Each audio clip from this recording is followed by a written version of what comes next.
Good things done by bad people. When you mention an absolutely evil person, the first thing you're going to discuss is the bad things they've done. But in this video, I wanted to explore the juxtaposition between bad people and good deeds. Obviously not to sympathize with or rationalize with these horrible people that I'm going to be mentioning, but just to shed some light on some interesting historical facts in a rather morbid way, and to kind of open your mind about how complex people and situations really are. Let's explore some of the good deeds done by some of the worst people. Adolf Hitler. I feel like Adolf Hitler was a natural starting point for this video. And honestly, his atrocities and crimes against humanity don't really need a explanation. But I do feel it's important to reiterate exactly how evil this man was. However, did you know that there's a very likely chance the car that you may drive on a daily basis exists because of Hitler? Let me explain. During the 1930s, Hitler wanted a lot of things. One of those things was affordable vehicles for every German family. He wanted a car that could haul a family, some luggage, and also be affordable and reliable. He wanted a car for the people, a people's car, and you probably already see where this is going. If you don't, people's car in German translates to Volkswagen, and in 1937, Volkswagen was established in Wolfsburg, Germany. Just for a bit of context, cars were an extreme luxury at this point in time, and roughly only 1 of every 50 Germans actually had a vehicle. Most people either had a bicycle at best or their feet at worst. So this plan for widespread affordable vehicles was rather ambitious, and for that reason, took a lot of initiative and effort. And one man who put a lot of effort into this Volkswagen project was Ferdinand Porsche, a man we'll discuss later. At this time, Ferdinand was a well-known automotive engineer, and he was the person who created the initial design for the Volkswagen Beetle, a car that would go on to change the world. But the progress of this vehicle and the project wasn't linear, because although Hitler had this initiative and was pushing this messaging, and Ferdinand was developing this prototype vehicle, once 1939 came around, car production came to a halt, and tank production was the sole focus of almost every factory producing moving automotive products. But that's kind of where the good ends in this entire situation, because the more onion layers you peel back, the more dark it actually gets. Because for starters, although Hitler really wanted to have affordable vehicles, that goal was never met by Hitler. And Volkswagen's success isn't really attributed to Hitler, it's actually attributed to the British who took over the project after World War II, because they essentially allowed Volkswagen to live on. After the war had ended, there was a bit of a debate whether or not Volkswagen was a consumer automobile company or a war production facility. And depending on what these factories were classified as would drastically change the outcome, because if this was a war production facility, then it could be dismantled by the British, and tools and machines could actually be taken as war reparations. After the war, it was up to the British to try to decide new management. And to put it briefly, the British didn't want Volkswagen. The British called Henry Ford to see if he wanted Volkswagen for free.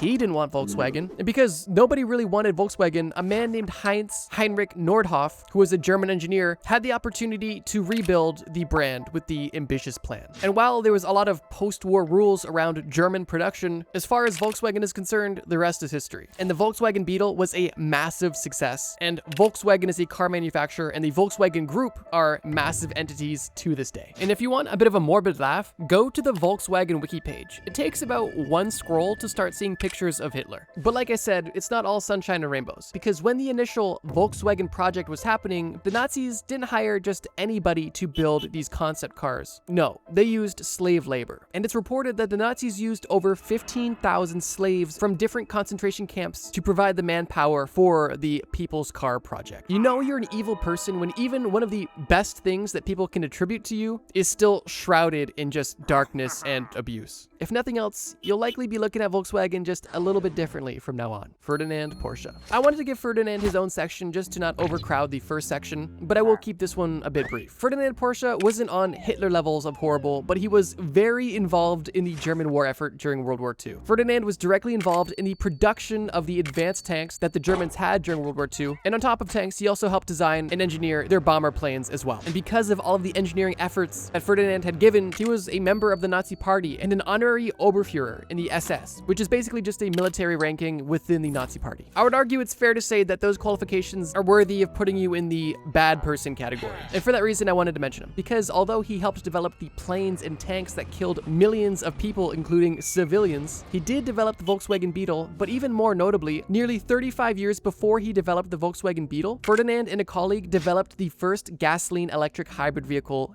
ever, known as the loner Porsche electromobile. And while electric cars and hybrid cars didn't take off for another 100-something years, Ferdinand played an important role in pioneering the entire segment of automobiles. And in case you were wondering or didn't figure it out yet, Ferdinand Porsche is also the creator of Porsche automobiles, arguably one of the best automotive manufacturers of all time. But that being said, as cool as the sports cars we have are today, it's definitely a mind-bender thinking about the origins of these things. Saddam Hussein. Jumping out of World War II and Europe entirely, let's get into the Middle East and discuss an extremely polarizing figure, the president of Iraq from 1979 all the way up until 2003. A few credentials that qualify Saddam as a bad person were the genocides, human rights violations, and chemical weapons usage. But realistically, all you need to know is that Saddam Hussein had a dictatorial regime, and like every other dictatorial regime in history, they're not pleasant. While there was a lot of unsavory things going on in Iraq under Saddam Hussein's rule, one good thing that happened under his rule was free healthcare. That's right, if you were an Iraqi citizen during the 1980s, you had access to a plethora of healthcare services, hospital visits, doctor's visits, medications. These were all provided to you from the government. And the reason why I mentioned the 1980s specifically is because that's when Iraq's oil revenue was rather high, which gave the government extra money to invest in public services, which it did, specifically with healthcare. But the benefit of this program was kind of short-lived because during the 1990s, the quality and access of all of these free services were basically paused due to severe international sanctions and of course the Gulf War that shortly after ensued. But regardless, for a period of time, Saddam Hussein did provide Iraq with free healthcare, but he also did provide genocide, murder, and human rights violations to others. Ted Bundy. If you couldn't already tell, I'm trying to make this video as much of a mixed bag as possible. But with that being said, I'm sure you're thinking, what possibly could Ted Bundy, likely one of the most famous serial killers and psychopaths ever, have done that's good? What is Ted Bundy's good deed to the world? And the answer is incredibly odd. Although Ted Bundy is one of the most famous serial killers of all time, there was also a time in his life when he was actively working to save people's lives. That's right, the psychopath who senselessly killed innocent women and girls was also somebody that people would talk to in their darkest hours. And what I mean by that is Ted Bundy worked at a crisis center in Seattle, where he specifically helped people dealing with suicidal thoughts. And on top of just helping these people, he wasn't even working there. He was a volunteer, a double good deed whammy. But in case this is news to you, it's pretty shocking news to say the least. You know, a serial killer working at a suicide prevention hotline, sometimes the jokes just write themselves. But the speculation behind why he was doing this is where the situation gets interesting, and something we really don't have an answer to. Bundy was never interrogated about his time as a crisis hotline volunteer. He had a lot of other things to answer for, so this is something that's kind of not fully known. But some popular speculations are that Bundy was just doing it as extra credit for school because he was a psychology major, another kind of ironic point, seeing that he's a psychopath. But it's also likely that Ted Bundy worked in this situation so that he could experience these emotions, learn from them, and ultimately try to emulate them and use them for his own twisted benefit. And a third theory is that Bundy worked at this center to feel a sense of power. It's said that psychopaths typically have a god complex, making them feel a grandiose sense of self and that the world revolves around them and that they are so powerful and so important. And if you had this feeling about yourself, then it wouldn't be unreasonable to assume that you would likely put yourself in a position where people would come to you at their most vulnerable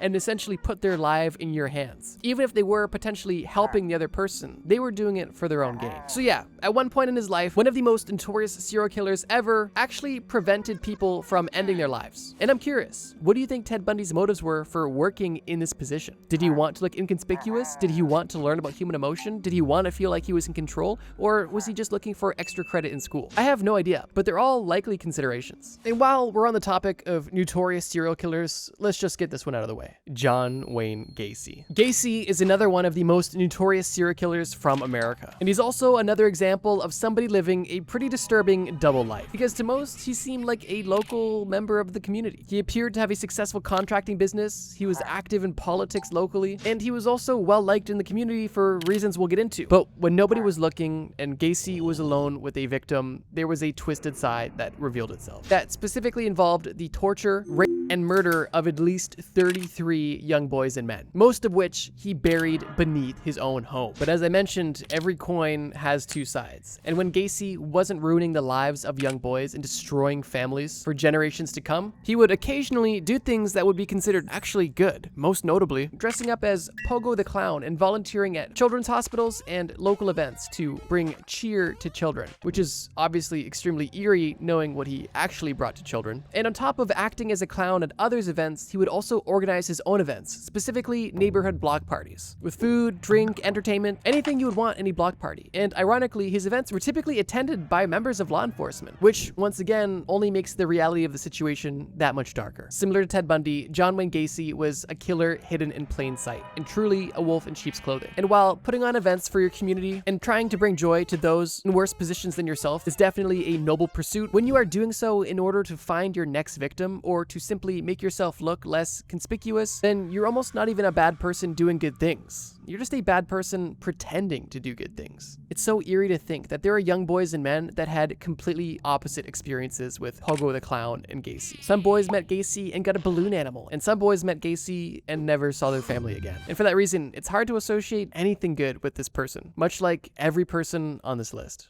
Genghis Khan. Switching categories, continents, and time zones, we are now discussing likely one of the most famous people of all time. Genghis Khan was the ruler of the Mongol Empire, and possibly one of the most feared military leaders of all time. His violence and depravity knew no bounds, and the actions committed by and under Khan can really only be described as monstrous. And in regards to Genghis Khan and all of the horrible atrocities he is associated with, one thing he is also reported to be is rather religiously tolerant, which was something that was extremely rare at the time. But this, to me, raises a question, because did Genghis Khan truly believe that diversity of faith was beneficial among the Mongol Empire? Or did Genghis Khan just know that when you have one of the largest empires to ever exist on this planet, spanning across multiple continents, it is unescapable to have a plethora of cultures and religions within your reign? And as a leader, you really only have two options. Do you convert everybody within your empire to a specific religion that you as the leader approve of and risk fragmenting your entire empire? Or do you tolerate religious differences as long as everybody's on the same page about the greater goals of the empire as a whole? And well, I guess that's for you and the historians to decide, but it's definitely an interesting thought, and kind of ironic to think that one of the most brutal rulers and warriors of all time wanted to make sure that people were practicing the faith that they felt most comfortable with. But something he may have not been comfortable with was massive drug cartels, which is something our next person definitely was comfortable with. Pablo Escobar. Pablo Escobar is one of the most notorious drug lords of all time, maybe even criminals of all time. He led the notoriously brutal Medellin cartel, and his net worth at the time of his death was estimated to be anywhere from $30 to $80 billion. He made his billions trafficking cocaine from Mexico into the US from the 1980s to the 1990s. And he and his cartel reigned terror across Colombia and the rest of South America, and even in the United States with the trafficking of the narcotics he was selling. But despite the lifetime of organized crime, drug smuggling, torture, murder, and a lot of other unsavory things, Pablo did have a soft spot, specifically for the poor. In the 1980s, during the peak of his business success, Pablo funded a lot of housing and infrastructure projects for poor people, specifically in Medellin, keeping people off the street and giving them a place to live, which is quite noble considering the vast amount of wealth he acquired. Although the methods he used to acquire this money is more than illegal, immoral, and unethical, considering all the bloodshed it took to acquire and maintain that fortune. To some in Medellin, Pablo Escobar seemed like a Robin Hood-esque figure. He took money from those who were looking to buy his product, and he gave back to the underprivileged in his community. But I'll be honest, if I was living in poverty on the side of the road and someone offered to give me a house, I really wouldn't care where the money came from, as long as the house was mine and I could live in it safely. And while we're on the topic of organized crime, let's talk about maybe one of the most famous gangsters of all time. Al Capone. Al Capone is one of the most notorious American gangsters, and he gained this notoriety during the Prohibition era because the government wanted to ban alcohol, and any legal sale was prohibited, meaning that there was a huge opportunity for illegal sale. Capone was the co-founder and boss of the Chicago mob from 1925 to 1931, but he spent most of his young life before that in organized crime as well. Capone's time in the mob involved political corruption, violence, illegal alcohol smuggling, bribery, and of course, murder and extortion. He was your quintessential mafia guy, but he, much like Pablo Escobar, had a soft spot for the underprivileged. And during the 1930s, when the Great Depression was going on, Al Capone used some of his wealth to actually fund soup kitchens for the unemployed. He opened a soup kitchen in Chicago and served thousands of meals for absolutely free. Similar to a few of the situations we discussed before, his motives are a bit unclear, because sure, he could have just out of the goodness of his heart wanted to do good for his community. But at the same time, opening up a soup kitchen in the same city that you have a huge public persona in is definitely good brownie brownie points and something that'll keep people off your radar and keep you in at least some people's good books. So his exact motivations for opening the soup kitchen aren't exactly clear, but it's undeniable that he did open a soup kitchen and feed thousands during one of the hardest economic times in American history. And while we're still on the topic of organized crime, I have one more subpoint, because it's actually not one person, it's a group, the Yakuza. In case you're unfamiliar, the Yakuza are the mafias or cartels of Japan. At this point, I don't think I need to exactly go into excruciating detail on why organized crime groups aren't, great, specifically because of the crime associated with them consistently. But with that being said, in 2011, during a devastating earthquake and tsunami in Japan, one of the first groups of people to help support these people that were just affected by the natural disaster weren't first responders. It was actually the Yakuza. And while this is speculated to have been more or less of a power and publicity move to show that, hey, we're here before the government, and they were more or less taking advantage of the situation than to make a positive impact, the Yakuza did in fact show up before any other disaster relief group did and provided pretty substantial disaster relief to those who were affected by the earthquake and the following tsunami. And really quickly, before we get to the last entry on this list, I just want to say, if you guys enjoy this video and like this topic and would like to see maybe a part 2 or maybe see an opposite follow-up, great people that did horrible things, then I'd be more than happy to make that video. And the best way to let me know, honestly, is just by showing some support. If you like this video and want to see more, leave a like or leave a comment letting me know that you want part 2 or a video about great people that did horrible things. But with that being said, let's discuss the last horrible person on this list, Osama Bin Laden. Osama, much like the first guy in the list, probably doesn't need much of an introduction. But in case you need a refresher, Osama is probably most famously known for the September 11th attacks that happened in New York and his numerous global terror attacks that happened via Al-Qaeda, the group he was a leader of, the extremist terrorist organization. Osama is probably one of the most dangerous and notorious terrorists of all time. And the attacks that he helped orchestrate literally changed the world as we know it.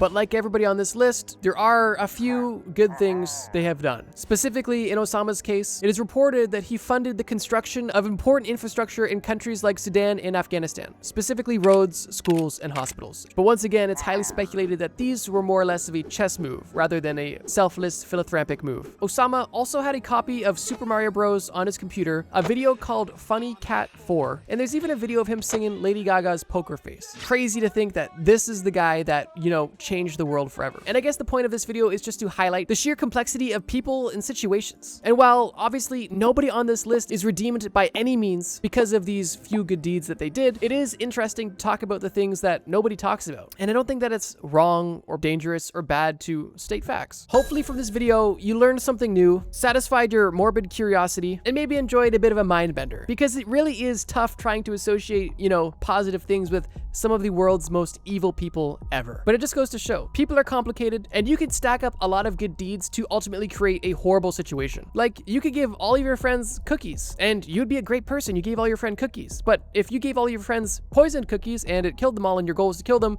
well, you kind of did a good thing, but it was ultimately to satisfy your evil plans. And I think that we kind of saw a lot of that on this list. If you enjoyed this video, check out the video on screen right now. It's a video about the most wanted criminals in the United States, and it's pretty crazy. Thank you guys for watching, and as always, trust me, bro.